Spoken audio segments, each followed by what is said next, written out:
Hey there, amazing viewers. It's great to be here with you today. I'm excited to talk about one of the most inspiring public figures of our time, Tony Robbins. You may have heard of him already, but in case you haven't, let me tell you a little bit about him. Tony Robbins is a personal finance coach, self-help author, and motivational speaker who has transformed the lives of millions of people. What sets Tony apart from other self-help gurus is his energy and enthusiasm. He has a unique ability to connect with people and inspire them to take action towards their goals. Through his books, seminars, and coaching programs, Tony has helped people overcome their obstacles, improve their finances, and create more fulfilling lives. If you haven't checked out Tony Robbins yet, I highly recommend that you do. He's a true game changer and inspiration to us all. Thank you for watching. Enjoy. Getting things is not going to make you happy. That's good news in a tough economy. It's a good reminder. It doesn't matter what you get. Doesn't matter whether it be money or opportunity. All those things might excite you for the moment. Even a relationship, as magnificent it may be, might be exciting for a while. But if you don't keep growing, that relationship isn't going to stay exciting. So the secret to real happiness is progress. Progress equals happiness. And if we can make progress on a regular basis, we feel alive. And that's why at the beginning of the year, we get this thing like, okay, I can have this fresh start. I could really do what my soul desires. I could expand. I could grow. I could improve. I could change. Or maybe better than change, I could progress. See, think about that. Progress is an aliveness to it, doesn't it? You don't have to work at changing. People say all the time now, well, I'm working on changing. Don't worry about it. You don't have to work on changing. Change is automatic. Your body's going to change whether you want it or not as the years go by. And no matter how hard you work, there's going to be some changes going on there. The economy is going to change no matter what you want it to do.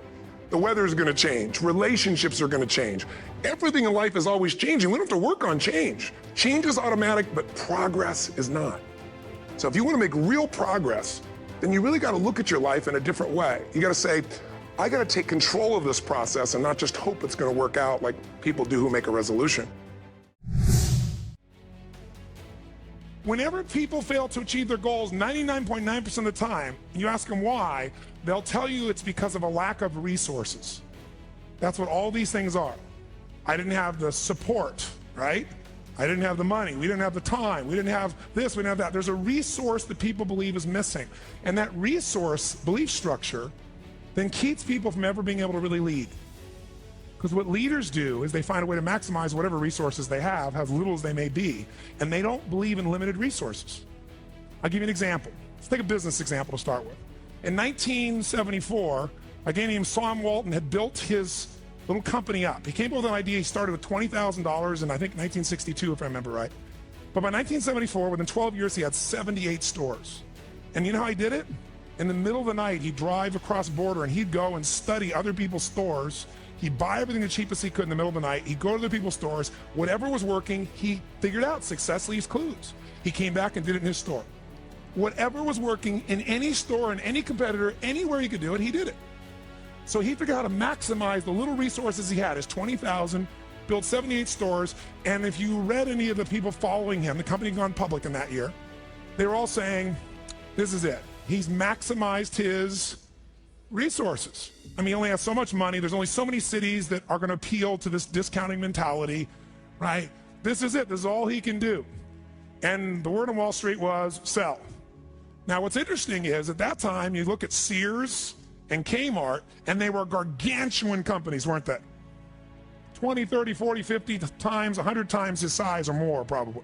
And at that time, they were the leaders, and they knew what's going to happen. But did things change, yes or no? Did he suddenly get mass amounts of capital? No. Here's what they didn't understand.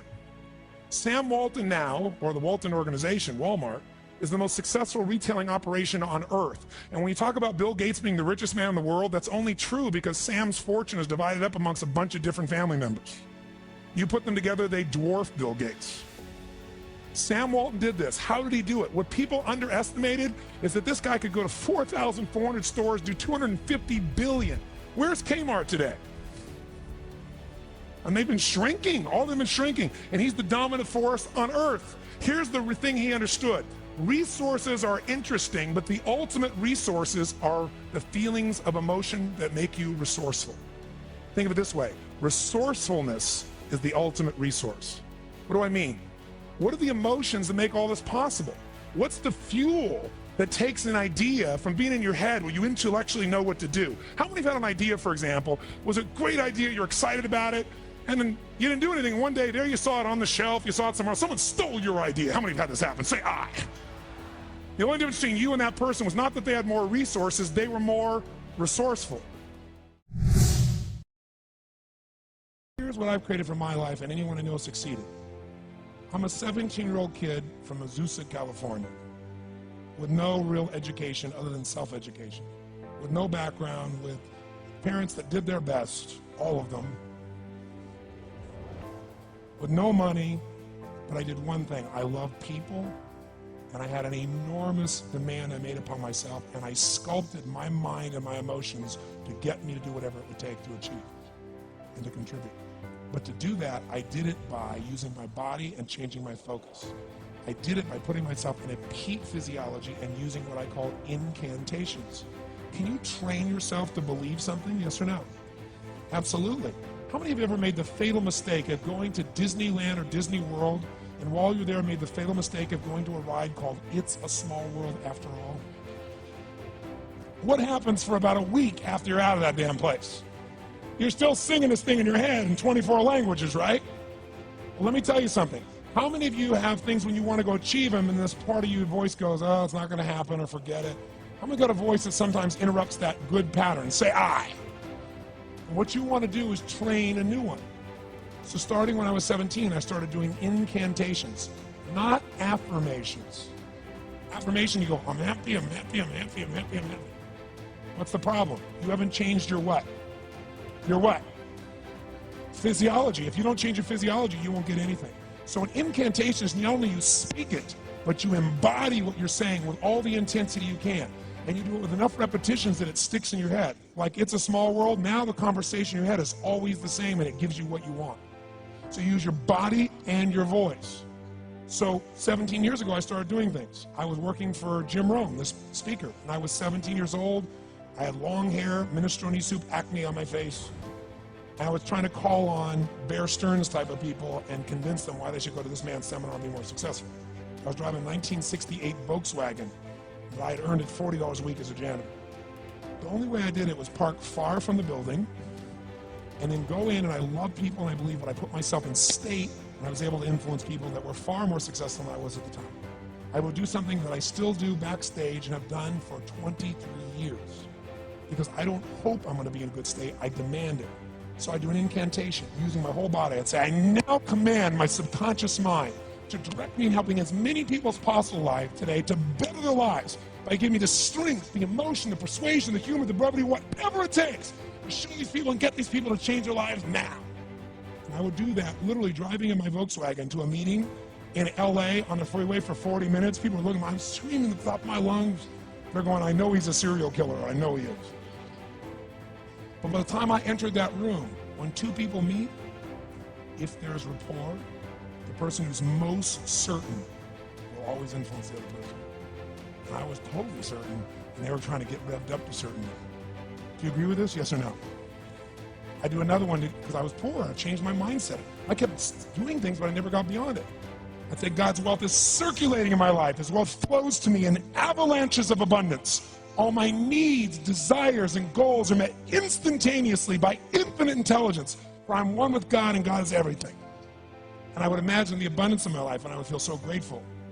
And a year later, I went from making $38,000 a year to making $1 million a year in 1 year. If you've made this whole business about meeting your needs, you can run a successful business, but it'll be a job. Because you'll never be able to sell it. Because if it's just meeting your needs, it's not a system.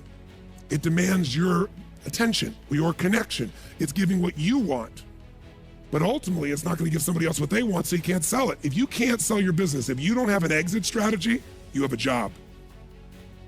I don't care how successful the business is. That doesn't mean you have to sell the business. But one of the most important decisions you make in business is, ultimately, if I was going to sell this, if I chose to, I have to know what I sell this to so that I have long-term value, not just an income along the way. I have this critical mass hit. I get a multiple of my business. And most people don't have a clear exit strategy. They think I'll come up with that someday.